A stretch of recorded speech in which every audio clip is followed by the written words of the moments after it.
A gente vem para as lentes objetivas.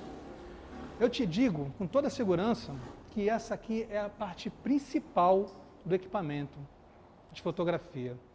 Porque as câmeras elas vão ficando obsoletas com o tempo, elas vão perdendo a qualidade e a lente fica, porque a lente está ali, ela foi feita com cristais de altíssima qualidade, então ela não perde valor e nem qualidade com o tempo.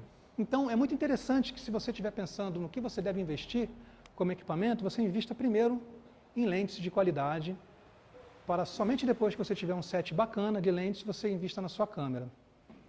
Para fotografia de arquitetura, como a gente está falando de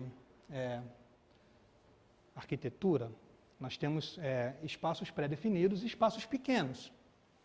Então a gente precisa principalmente de uma lente que a gente chama de grande angular. O que significa dizer que ela é uma lente grande angular? Se nós taparmos um olho e enxergarmos apenas com um dos olhos, o ângulo de visão do olho humano é em torno de 45 graus. Né? Então ele tem um ângulo de visão de 45 graus. Esse ângulo de visão ele é insuficiente para você captar um ambiente inteiro. Então você precisa de uma lente maior, uma lente que abra o ângulo. Daí as lentes grande angulares. Hoje em dia você tem uma gama de lentes grande angulares imensa.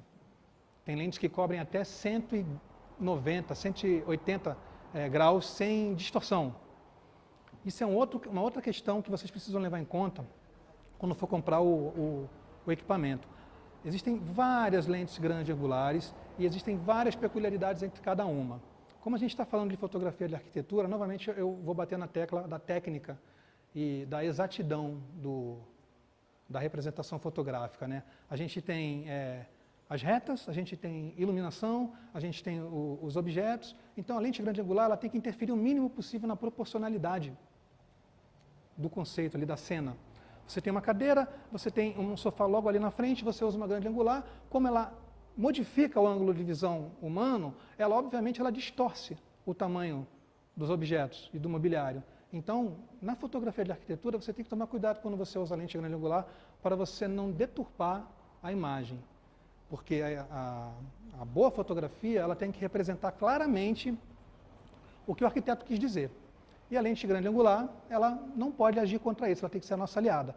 Então, na hora de vocês pesquisarem uma lente grande angular, é interessante se atentar à quantidade de distorção que ela entrega, esse é o principal ponto, e a quantidade de flare. O flare é o seguinte, ele é uma reação que a lente tem para determinados pontos de luz.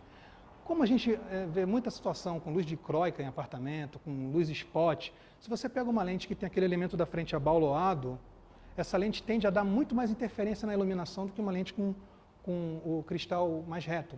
Então isso é um ponto importante para a gente levar em conta quando a gente vai comprar uma lente grande angular. Então, eu considero uma boa lente para vocês terem na mochila, que vai de 16 mm até 35 mm, isso a gente falando para full frame, se vocês utilizarem uma câmera com sensor cortado, que é aquela que eu mostrei antes. A gente tem uma diferença nessa distância focal, porque o sensor é menor. Então você vai ter uma lente aí para sensores APS, que vai de 10 mm até 24. Com isso você consegue cobrir os ambientes que são menores, você consegue cobrir os lavabos. Fotografar lavabo é um desafio sempre, porque são ambientes muito pequenos. Você não tem espaço para colocar a câmera, então você precisa de uma lente que abra bastante o teu ângulo. Então essa é uma lente extremamente essencial para você usar em arquitetura e interiores. Depois,